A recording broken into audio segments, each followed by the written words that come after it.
दोस्तों, भगवान कृष्ण ने महाभारत काल में ही कलयुग का विस्तार पूर्वक वर्णन कर दिया था। कलयुग में लोग कैसे होंगे, जीवन कैसे व्यतीत होगा, लोगों का व्यवहार एक दूसरे के प्रति कैसा होगा, यह सब उस काल में ही बताया जा चुका है। आज की इस वीडियो में भगवान कृष्ण द्वारा कलयुग के बारे में बताई गई 5 कड़वी बातें जो आज 100% सच हो रही हैं। लेकिन दोस्तों, वीडियो में आगे बढ़ने से पहले आपसे रिक्वेस्ट है कि अगर आपने अभी तक हमारे चैनल इंडियन फैक्ट्स हिंदी को सब्सक्राइब नहीं किया है तो कर लीजिएगा और साथ ही बेल आइकन को भी जरूर दबाइएगा ताकि हमारी आने वाली वीडियोज को आप सबसे पहले देख सकें। ये बात महाभारत काल की है, जब एक दिन पांचों पांडवों के मन में कलयुग के बारे में जानने की जिज्ञासा हुई, जिसके बाद पांचों पांडवों ने भगवान कृष्ण से पूछा कि कलयुग में मनुष्य कैसा होगा, लोगों के विचार कैसे होंगे और मोक्ष प्राप्ति कैसे होगी। यह प्रश्न सुनकर भगवान कृष्ण ने पांचों पांडवों को वन में जाने के लिए कहा कि जो कुछ भी तुम वहाँ देखो मुझे विस्तार से आकर बताना। पांचों भाई वन में भ्रमण कर वापस आए और भगवान कृष्ण को बताते हुए युधिष्ठिर कहते हैं कि हे भगवान, मैंने 2 मूंछ वाले हाथी को देखा और वह बहुत आश्चर्यचकित हो गए। जब उन्होंने भगवान कृष्ण को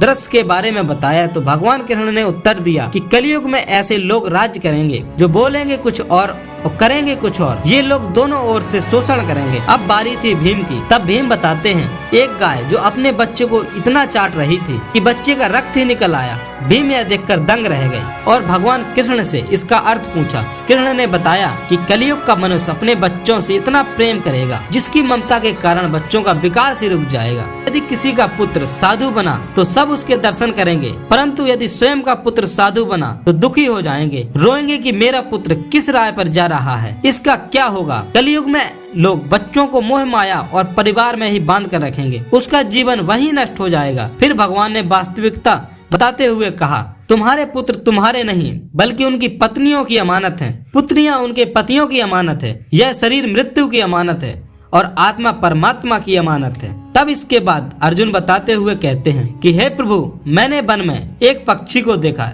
जिसके पंख पर वेद लिखा हुआ था, परंतु वह एक मनुष्य का मांस खा रहा था। यह देखकर अर्जुन हैरान हो गए। इस पर भगवान ने बताया कि कलयुग में ऐसे लोग होंगे जिन्हें विद्वान कहा जाएगा, किंतु उनकी मंशा यही होगी कि किसकी जल्दी मृत्यु हो और उसकी संपत्ति को अपना लिया जाए। व्यक्ति का औंधा चाहे कितना भी बड़ा हो, परंतु उसकी दृष्टि दूसरों की संपत्ति पर ही टिकी रहेगी। ऐसे लोग बहुत होंगे जो दूसरे के धन को छीनने को आतुर होंगे। वास्तविक संत तो कोई ही होगा। नकुल ने देखा कि एक भारी चट्टान पर्वत से गिरी और बड़े से बड़े वृक्ष भी उसे नहीं रोक पाए, परंतु एक छोटे से पौधे से टकराकर वह चट्टान रुक गई। इसका अर्थ बताते हुए कृष्ण ने कहा कि कलयुग में मनुष्य की बुद्धि क्षीण हो जाएगी, उसका जीवन पतन होने लगेगा और इस पतन को धन या सत्ता के वृक्ष रोकने में सक्षम नहीं होंगे, किंतु हरि नाम रूपी एक छोटे से वृक्ष से मनुष्य का जीवन पतन होने से रुक जाएगा। हरि कीर्तन से मनुष्य की बुद्धि प्रबल होगी। सहदेव ने वन में अनेकों कुएं देखे, जिनमें से केवल बीच का कुआं ही खाली था, जो कि सबसे गहरा था। कृष्ण ने इसका उत्तर बताया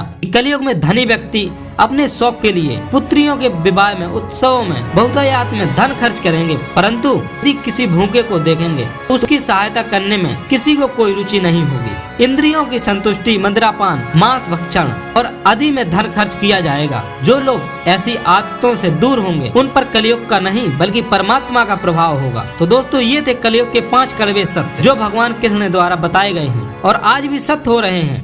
दोस्तों, आज की वीडियो मैं बस इतना ही। मिलते हैं एक और नई वीडियो को लेकर। तब तक के लिए आप अपना और अपनों का ख्याल रखिएगा।